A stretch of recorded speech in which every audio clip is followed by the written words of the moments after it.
भाई कब आओगे? बोला भाई निकलूंगा अब।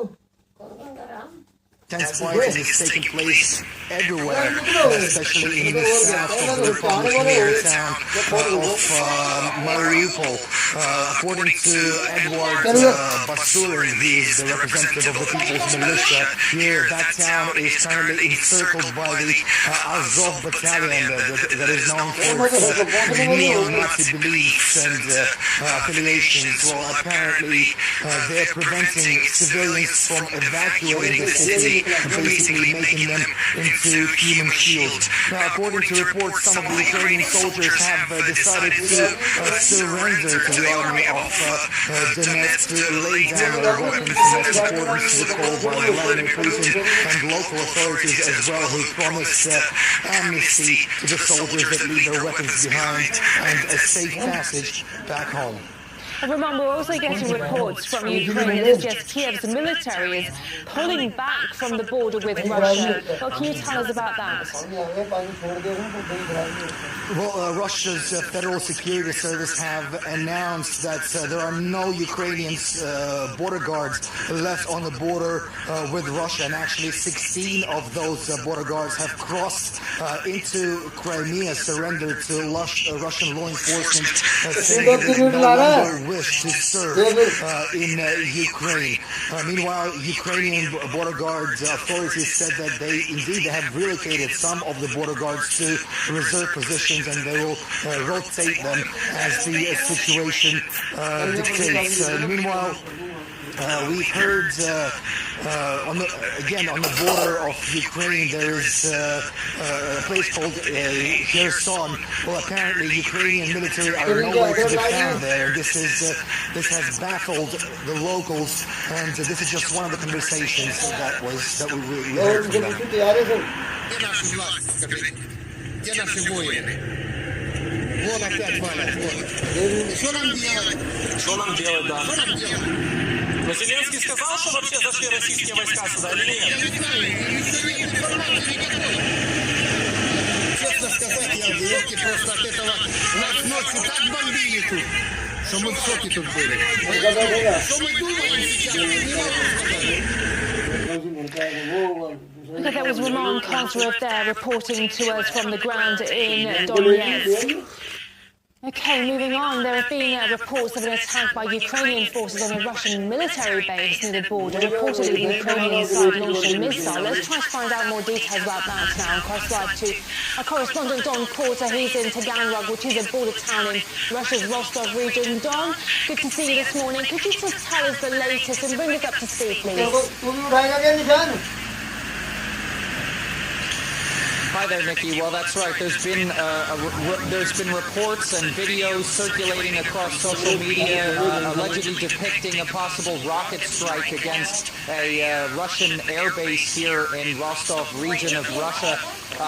This is all unconfirmed. We're still waiting for comments from the Russian government, but that's actually not the only strike that's happened on, or the only alleged or confirmed strike on Russian territory. There has been a number of others. Actually, just last night, there have been, at the very least, 14 artillery strikes on Rostov region, where we are located right now in this region. But although this town is quite far away from where those strikes actually took place, they're mainly confined to around border areas, and that's not the only place that this has been happening. After the Russian offensive began yesterday, there were a number of strikes in different Russian regions that border Donbass and Ukraine, specifically the region of Belgorod, where Ukrainian artillery strikes apparently hit there and damaged several civilian buildings. There were several others in the Bryansk region, in which unfortunately 2 people were injured.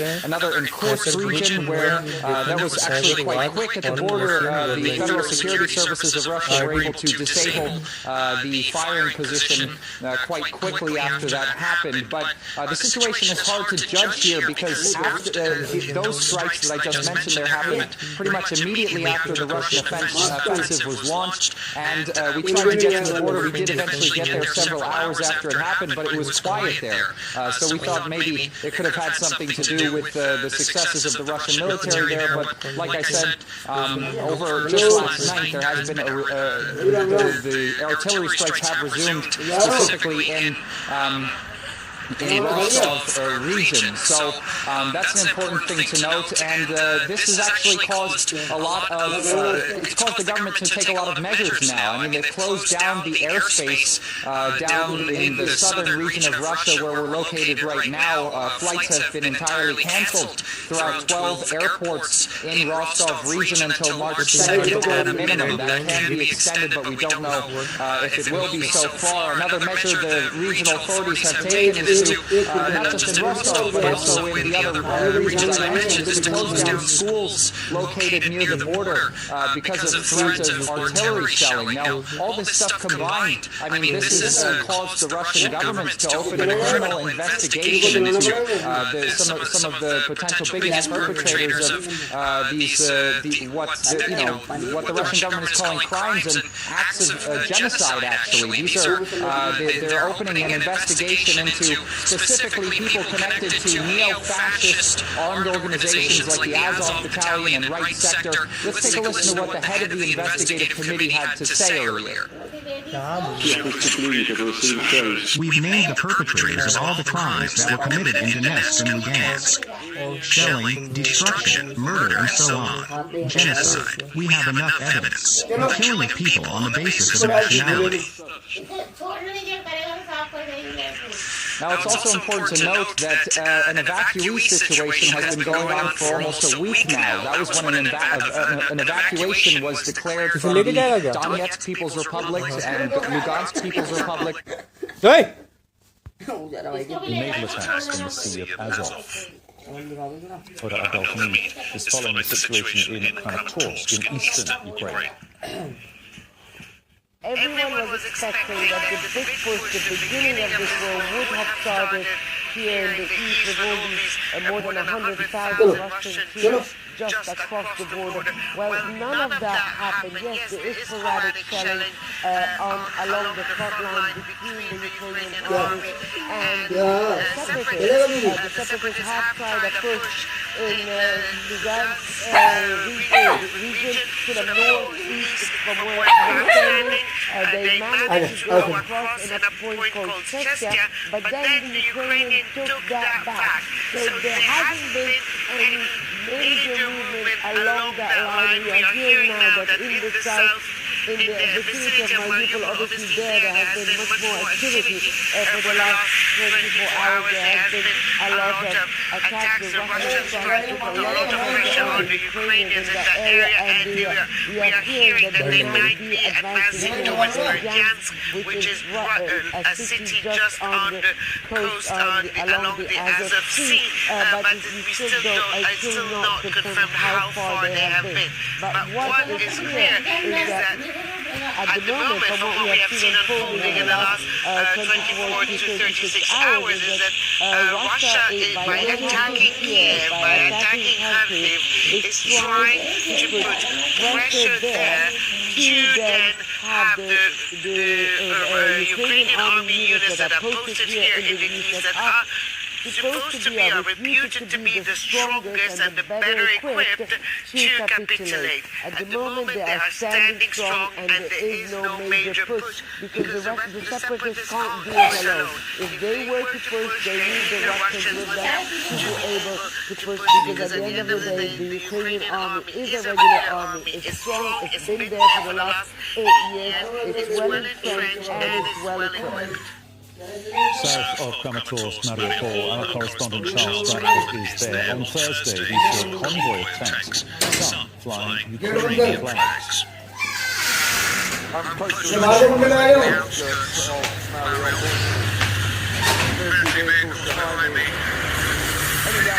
Heading west. Nobody can see quite yet the other side of the road. There is a convoy of tanks appearing. In the last 10-15 minutes or so, we've heard the distinctive buzz. Sounds to me like missiles being used. These are these missiles.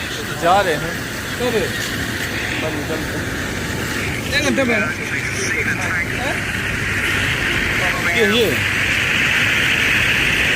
रूस का Ukraine की लड़ाई क्यों होगा बन गया चुन के मरे हैं छोड़ दी तो तब कित गिरी तोप तो ना गिरी वो बहन चो दे तो सरसों हथियार ले गया चाल पड़े हथियार लेकर पहुंच रात पूरी रात हमला हुआ है बॉर्डर पे रशिया ने रूस ने मिसाइलें डाली रात मर गए यूक्रेन रूस पे यूक्रेन में मर के नाटो के देश पे मर गए फिर हाँ रूम में नहीं डाली तुमने रूस ने मारी है रात मिसाइलें हाँ मैं भी रहा हूँ खर्चा तो करा है और खर्चा तू दे देगा चल घूम जा अच्छा देता हो खर्चा कब आओगे और चल दे आ गया हो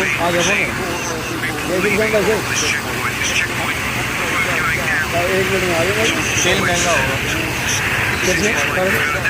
अब इसी लड़ाई के बहाने मोदी करेगा 10 रुपये 5 रुपये महंगा केला करेगा और भाई फोन आ गया दुकान पे आ गया पूरा पाउडर ये तेरी बेट पे हो बस सबूत के लाओगा तेरे सबूत नहीं रही हैं पूरा पाउडर गिर गया भीतर को दी बाहर चोट को दी चुकरा में भी नहीं गिर लिया सारा गिर दिया होगा तो कतरा में सारा गिर लिया पूरा बच गया जय श्री राम हमारा बच गया बहनी चोट है जय श्री श्याम क्यों फंस गया श्याम वाला भाई क्यों फंसा भाई निकल देखिए तो जानने वाला तो इशारा करते तेरी बेबे कड़ा फंस गया तू बस तीसरा नंबर है भाई अरे जिनके सामने मेडिकल वाला नहीं है जिनके सामने डेरी के बगल में हाँ उसी का मुर्गा कटने वाला है तो नया आया है हाँ और सामने स्टूडियो वाला फोटो वाला ओए होए वो ले लिया भाई वो तेरी बैंड दोनों पागल ही वो तो यार दोनों मत्ता मार दे दिएगा भाई जरूर वो बस वो कट गया भाई इसमें करे और भी कटेगा पैसे भी लेगा उन पे कतरी बैंड कतरी श्री राम सब जा वो गुरु शाम कर दिया बस शाम कर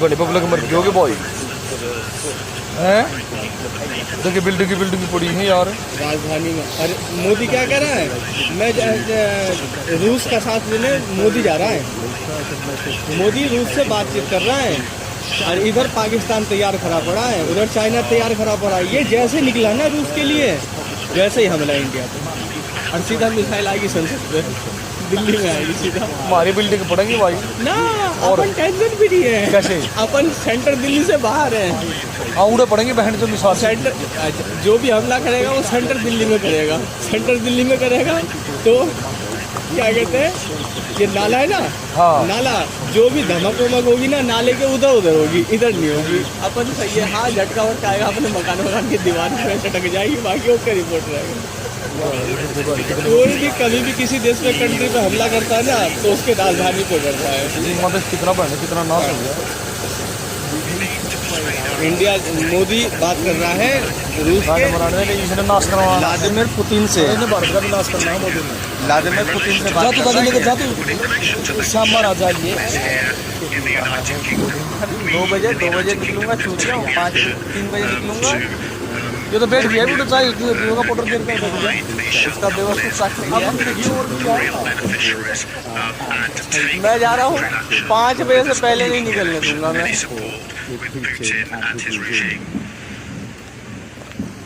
Thanks for being with us this morning.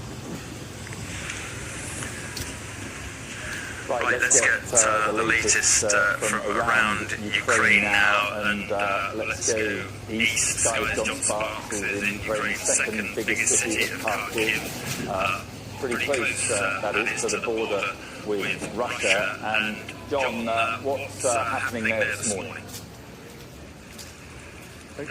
Good morning, Mark. It's very, very wintry here, and we hear the occasional thud of incoming artillery as well, but the streets are very, very quiet indeed.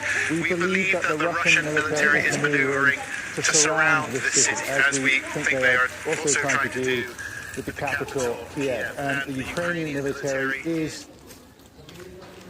significant militarily on the Russian airbase. Is a very important psychological strike in a cycle war that's being waged now by the two sides. Konstantin, again, thank you very much for the analysis. Thank you. Well, European leaders have agreed to impose new sanctions on Russia over its war on Ukraine, but they held back from cutting Russia from the global SWIFT payment system after resistance from some countries, including Germany. European Commission President Ursula von der Leyen says the agreed measures would have a major impact on Russia's economy. We will hold the Kremlin accountable. The package of massive and targeted sanctions European leaders approved tonight clearly demonstrates that. It will have maximum impact on the Russian economy and the political elite, and it is built of 5 pillars. The first is the financial sector, second the energy sector, the third is the transport sector, fourth are export controls and the ban of export financing, and finally, visa policy. From von der Leyen, let's go over now to our Brussels correspondent, Christine Woodward. Christine, another round of sanctions, but are they good enough? Ben, the European Council President Charles Michel said that these sanctions would be massive and that they would be painful, and by all indications they will be, because let's consider the effects and the impact that these sanctions will have on the ground. It is likely to be felt by ordinary Russians. Ordinary Russians just trying to get by. They will see prices of goods around them going up, but it is expected that inflation will rise in the country. Businesses, small businesses in Russia might be impacted as the economy is expected to go into recession because of this. There would be the collapse of some industry or the frustration of certain industries, especially because of the banning of the export of semiconductors. In the modern world, Ben, semiconductors essentially fuel time and time again. But let's listen to Volodymyr Zelensky. His latest statement really reflects everything that I've just been telling you about. I asked them, are you with us? They answered that they are with us, but they don't want to take us into the alliance. I've asked 27 leaders of Europe if Ukraine will be in NATO. I've asked them directly, all are afraid and did not respond. We are not afraid of Russia. We are not afraid to talk with Russia, talk about everything. Security guarantees for our country and a neutral status. But we're not in NATO now. What security guarantees will we have? Which countries will give them? Yeah, I find that quite difficult to watch. It seems to me like he's very emotional, isn't it? He's a broken man from the looks of it. What do you think? Well, because he realizes that everything's happening in different parts of the country could not be going the way he really wanted it to be. Well, at least he's staying in Kiev. He has not fled. That's very important, but clearly his face is different, his tone is different. Again, why? Because nobody is ready to fight with Ukraine. Yes, the Western leaders are saying that they stand together with Ukraine, but that's something completely different. And if you look at the sanctions in particular, it has not been the worst case scenario for Russia, because Russia is still part of the SWIFT system of banking payments, which could have been the worst case scenario. Yes, the Russian banking sector is being hit with sanctions. Yes, for example, the Champions League final, the UEFA Champions League final, will be cancelled in St. Petersburg. They're trying to find a new location for it, and so on and so forth. But this isn't a grand major disaster for the Russian economy or for other spheres in this country for now. So perhaps this is the reason why President Volodymyr Zelensky isn't being that consistent, or maybe there's another way even to call it, really. He everything's changing in what he's saying. Let's see what happens next, because, it's Friday, it's still early hours, and everything on the ground in Ukraine in terms of what's happening when it comes to the military aspect, it's changing every hour too. Exactly, it's still fresh. Thank you for coming in, Ilya Petrenko. Appreciate the update. Thank you. Well, Joe Biden has also condemned the Russian operation and unveiled what he called devastating sanctions. Caleb Morgan explains more about that. Well, when we heard from Joe Biden, the U.S. president, he laid out new sanctions on Russia. He spoke specifically of some banks that will be targeted. He specifically talked of products being outlawed to export to Russia. U.S. companies will not be able to export certain products to Russia. Later in the press conference, he was pressed about the SWIFT international banking system. And he gave kind of a mild answer and said, well, the European allies don't seem to agree, and essentially admitted that while the United States might want to kick Russia out of the SWIFT system, it seems the United States is not going to be able to do that at this time. Now, the narrative that Joe Biden laid out throughout his remarks was the same narrative we've been hearing from U.S. officials all along. Apparently, this whole crisis, according to Joe Biden, has just happened simply because of Russia. There is no other factor. It is simply Russia's malign activities that has caused the whole thing. This is what we heard from Joe Biden, laying out his interpretation of events. For weeks, we have been warning that this would happen. And now, it's unfolding largely as we predicted. Now, it's important to note that Russia has repeatedly raised the issue of its security guarantees. In addition to that, Russia has made clear it has no intent to invade Ukraine. However, at this point, they are engaging in an operation to protect the people of Donetsk and Lugansk and make sure they do not continue to face the shelling and bombardment they have been enduring for the past 8 years. It's important to note that unlike what Joe Biden said, these republics were not declared by the Russian president, Vladimir Putin. They were declared by the peoples of these regions in response to the U.S. coup in 2014, and it has been 8 years since then that Russia has waited to declare the republics. Now, what was also interesting is when pressed by reporters, Joe Biden revealed some rather interesting lack of knowledge when it comes to events. One of the reporters actually asked him, is Putin threatening a nuclear strike, to which Biden replied, I don't know what he is threatening. So we have the President of the United States saying he doesn't know if nuclear war is on the table. Now, of course, Russia has not threatened a nuclear strike. Nuclear war is simply not on the table. Russia is engaging in an operation to protect Donetsk and Lugansk from attack. The idea that this is some kind of nuclear confrontation is pretty outrageous. The fact that Biden responded to such a question with I don't know is something that a lot of Americans have got to find very concerning.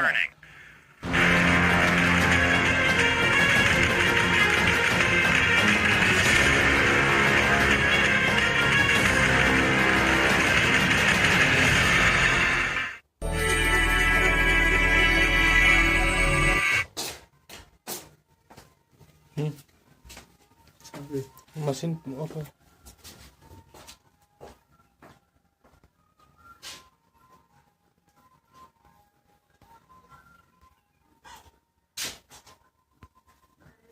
On world news now, new attacks in the heart of Ukraine. Russian forces pushing closer to the capital after a first day of bombings that left more than 100 dead. U.S. officials convinced Vladimir Putin will try to take control of Ukraine. The latest on the U.S. response, plus, could the U.S. be drawn into the conflict? Our expert weighs in. Also this morning, the millions affected by war from the ground forced to take cover in subway stations, to the Ukrainians trying to flee for safer countries, and even the Americans concerned for family members back home. Plus, the morning's other stories, including a plane crash caught on camera in Pennsylvania. And inflation now impacting chicken nuggets. It's Friday, February 25th. From ABC News, this is World News Now. Not chicken nuggets. Everything is being affected. I know. Usually what I do is I wear like 50 chicken nuggets, but then I'll order like 5 drinks so that they don't think it's all for me. Right, but here's the thing.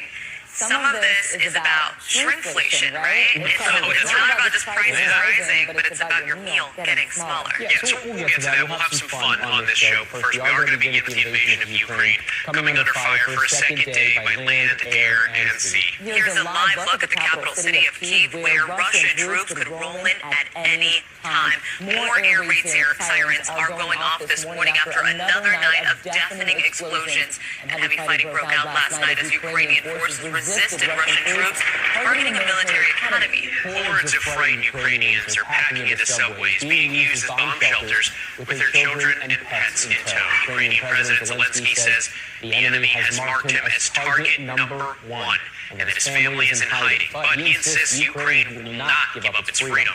More from ABC's Ian Panel. Russia unleashing a brutal military assault on Ukraine, invading this vast nation from the north, south and east. The attacks seen in videos posted online from inside Ukraine. After bitter fighting, Russian forces now reportedly in control of Chernobyl, the destroyed nuclear plant just 60 miles from the capital Kyiv. US military sources say they believe the Russians are driving on Kyiv to surround and, quote, decapitate the government there. The Russians launching over 160 ballistic missiles and rockets on military installations across Ukraine, but also reportedly hitting some civilian targets. Here, an enormous unexploded rocket lodged in the ceiling of an apartment building in Kharkiv, close to the Russian border. And here, a jet missile wedged into a damaged road. Military sources say less than half of Russia's 150,000 troops have entered the country. But they're now facing off against a Ukrainian army of 250,000, but that's less sophisticated and powerful. Europe hasn't seen an invasion of this size since World War II. Martial law's been declared across the country, and all men of fighting age and reservists are being mobilized. The capital is now under curfew, and like other major cities, roads were jammed with people trying to flee from the onslaughts. There have been massive lines at gas stations, and residents desperate for cash are lining up for hours at ATMs. Three friends, all from Donbass in eastern Ukraine, in Maidan Square, where Ukraine turned its back on Russia in its 2014 revolution, showing support for their country. We are not afraid. We are ready to defend our country. Putin claimed he has no intention of occupying Ukraine and warned other countries not to interfere, threatening retaliation the likes of which, quote, you've never experienced in your history. But as Russian forces try to push deeper into the heart of the country, the question is how far will Putin go and how long can the Ukrainians hold out? City authorities saying that they are preparing for the defense of Kiev, and Ukraine's defense minister published a fiery defiant speech saying Ukraine is succeeding in resisting these Russian attacks. He's also warning that the Kremlin is planning a new wave of attacks, including using paratroopers. This is going to get worse before it gets better. Ian, thank you. And President Biden is vowing that Russian President Vladimir Putin will pay a steep price for invading Ukraine. Biden unleashed a new set of sanctions aimed at Russia's biggest banks and billionaires. For now, he's refraining from targeting Putin himself, but Secretary of State Antony Blinken says everything is on the table. Blinken made it. Stream कर app के बारे में यहाँ पर तुम नए नए दोस्त बना सकते हो किसी एक से बात करके देखते हैं थोड़े से मजे Huge push from the UK government for tougher sanctions. Certainly Boris Johnson, I think, wanted some of his European allies. Nature with a leading environmental conservationist, and it's a race to be crowned most beautiful cow. That's Cafe 365, your magazine show on Euronews and Euronews.com. Ложились вот такие, и 152-й, это побольше. И в основном воги ложатся, воги, АДС такая. Ну так, чем? Она больше грозы боится, чем вот открыла. А вот это откуда? Вот что это такое? Это что такое, Костик? Погода? Все, я сама.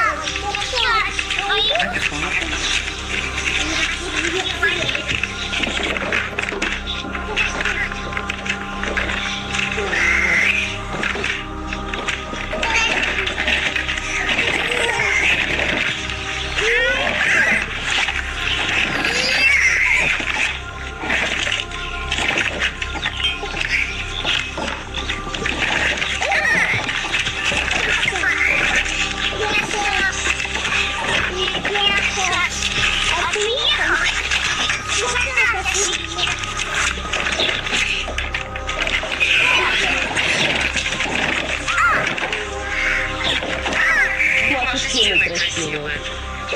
поэтому вот эта нижняя дырка, это огонь попал. Это с этой стороны стекла, это самые первые вылетели вот эти. Ходи сюда. Здесь тоже побитая грецками. Здесь даже есть дырка, которая пробила полностью стену насквозь. Вот вылетела с той стороны, здесь пробил. Благо, что не загорелось. Потому что тут загорелось. А утес, они в пулях сейчас нашли бронебойных сжигательных. Это бит нас таким красивым. А с той стороны там стекол тоже нет. Там крыша, стекла все на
Воронка. Здесь град упал 5 сентября. Я тут учился от 1 до 6 класса в этой школе. Это второй этаж нашей школы. Все разговаривают на русском. Наша украинская школа, все предметы были на украинском языке. В классе нас было 8 человек. Да, 4 девочки, 4 мальчика.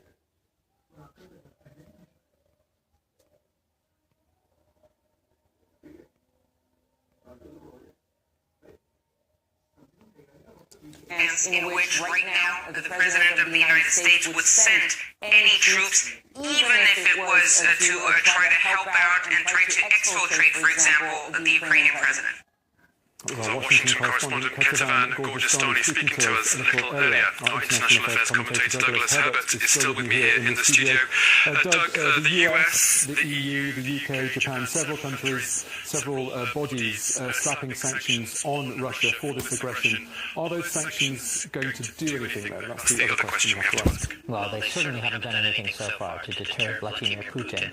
Does that mean that they shouldn't be imposed? You know, that's open for debate. Look, destroy the sanctions, has been a very all too familiar one. Since 2014, the कहते original हैं round जब of जिगर की sanctions मौत after आती है Crimea तो was वो annexed was जंगल meant से to निकल send के a deterrent message to Putin to बसावती dissuade गांव him, में आता say है। it's not going to be worth it for you economically or financially Same to to continue same. with these types of violations of international norms, breaching international borders, this unilateral foreign policy that it seems to be forging, flouting all norms and laws. He has snubbed his nose at all of that. Not only has he done that, but he has basically built an almost sanctions-proof Russian economy since 2014, with all the hard currency reserves, with his reaching out to other more palatable allies, people willing to help him circumvent the sanctions, the financial रूस sanctions से हम especially, सैन्य ताकत built खरीदते his हैं इसका homegrown मतलब ये नहीं है industries कि to वो replace products that were no plane longer गिर रहा है तो हम coming उसे into Russia. Obviously, the 2014 sanctions were हम much too उसके little. साथ कूद जाए कुएं में। रूस इस टाइम नाटो से पंगा ले रहा है।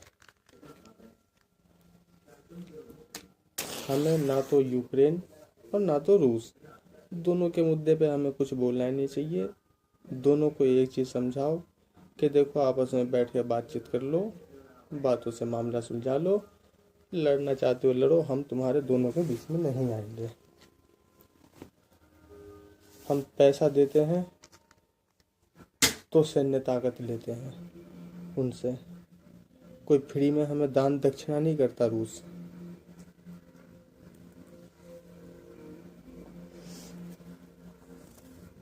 या हमें तोहफा नहीं देता, पैसा देते हैं तो खरीदते हैं उससे सैन्य ताकत। हमें किसी के मामले में टांग नहीं अड़ानी। अगर जो हमने उसके रूस का साथ दिया इस टाइम, रूस से हमने मेल भाव बढ़ाया तो चाइना तैयार खड़ा है, पाकिस्तान तैयार खड़ा है हमारे लिए मुसीबत बन के। दोनों को मौका मिलेगा।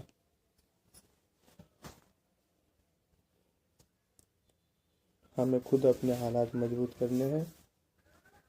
हम अपने हालात को देखें। हमारे देश की जनता इस टाइम मरी जा रही है भूखी, बेरोजगारी से, महंगाई से। हमें उससे निपटना है। हमें दूसरे के मामले में बेफालतू में अपने घर खुद बर्बाद हो रहा है और हम दूसरे घर आबाद करने चले और फिर हमारा और जितना बर्बाद हो उससे ज़्यादा बर्बाद हो, ये नहीं करना हमें।